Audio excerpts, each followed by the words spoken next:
నెత్తినేసుకొని తిరిగితే ఎట్లన్నా? మన కళ్ళ ముందు ఇవాళ కాంగ్రెస్ పార్టీ గెలిచే అవకాశం ఉంది. నా ఓట్లు కాదన్నా, వీళ్ళ ఇప్పుడు అందరి ఓట్లు అన్ని నేను ఐలయ్య గారు కూడా చెప్పిన నేను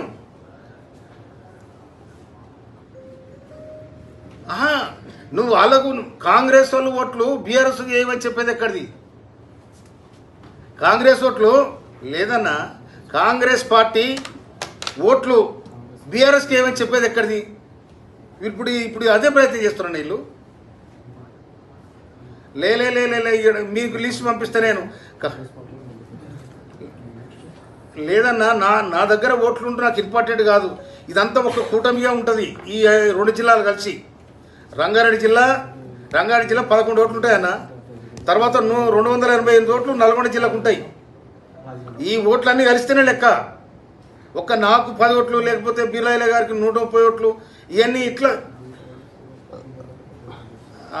అది నేనైతే ఇదైతే నేను చాలా సీరియస్గా ఖండించాను. మీరు కాంగ్రెస్ పార్టీకి ద్రోహం చేస్తారని కూడా చెప్పిన ఇప్పుడు నేను ఇప్పుడు ప్రెస్లో ఉన్నాను. నేను ప్రెస్ పెట్టిన నేను మీకు కూడా అప్పీల్ చేసిన ప్రెస్ ద్వారా ముఖ్యమంత్రి గారు చెప్పిన. ఆల్రెడీ నేను పేపర్ స్టేట్మెంట్ కూడా మీకు కటింగ్ పెట్టినా, అప్పీల్ చేసిన మీకు కూడా నేను. సరేనా? ఓకే అన్న. అన్నిటికన్నా ముఖ్యంగా నాకు తెలిసిన విషయం, కొంతమంది మా జిల్లా నాయకులు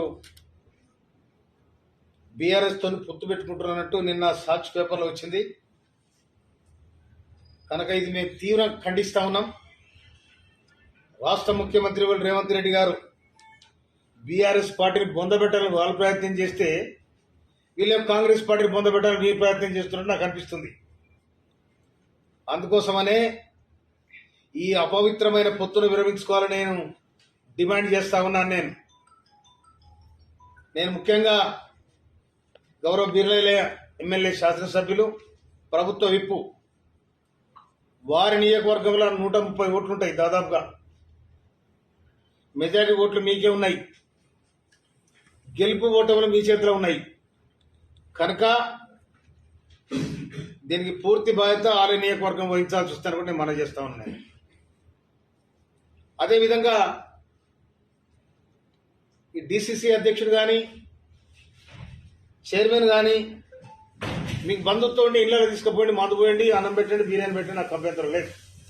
కానీ పార్టీ పరంగా అక్రమంగా పొత్తులు పెట్టుకొని, బంధుత్వాన్ని పెట్టుకొని బీఆర్ఎస్ పార్టీకి మీరు మద్దతు ఇస్తే రాజకీయ వ్యభిచారం చేసేట మీరు మీ వ్యక్తిగతంగా. కనుక వ్యభిచారం చేస్తారో అది మీ సొంతం చేసుకోండి. కానీ నా నియోజకవర్గానికి సంబంధించిన వ్యక్తికి, బీఆర్ఎస్ వ్యక్తికి మీరు కాంగ్రెస్ ఓట్లేపించి గెలిపించాలని అనైతికమైన పొత్తు పెట్టుకొని, మీకు ఏ పార్టీ ఆదేశం ఇచ్చింది? మీకు అధికారం ఎక్కడిది? పిసిసి నుంచి ఏమైనా ఆదేశాలు ఉన్నాయా? నువ్వు డిసిసి అధ్యక్షుడు ఉండి చేసే జంగిల్ పని ఇదేనా? ఎవరి మీద కొట్లాడుతున్నాం? ఎవరి మీద కొట్లాడి రాజ్యాధికారానికి వచ్చినాం? ఎవరితో ఫైట్ చేసినాం? బీఆర్ఎస్ బొందబెట్టి రేవంత్ రెడ్డి గారు, రాష్ట్ర ముఖ్యమంత్రి రేవంత్ రెడ్డి గారి నాయకత్వంలో నికారస్గా నల్లగొండలో 11 సీట్లు గెలిచినాం, 2 పార్లమెంట్ సీట్లు గెలిచినాం. ఇవాళ జిల్లా మొత్తం కూడా కాంగ్రెస్ పార్టీ ఆధీనంలో ఉంది. కానీ మీరు చేసే పనేటిది? ఈ లుచ్చ పని బంద్ చేయాలని హెచ్చరిస్తా ఉన్నాను. కాంగ్రెస్ పార్టీ బతే మనమందరం బతాం. కాంగ్రెస్ పార్టీకి ముళ్ళు తాకితే మన గుండె మీద ముళ్ళు తాకుతుంది. ఖబర్దారని హెచ్చరిస్తా ఉన్నాం.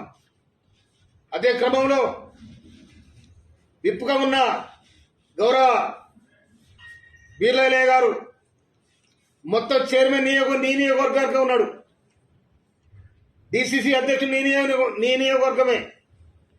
మీరు కూడా ప్రభుత్వ విప్పుగా ఉన్నారు, కాంగ్రెస్ పార్టీ ఎమ్మెల్యేగా ఉన్నారు.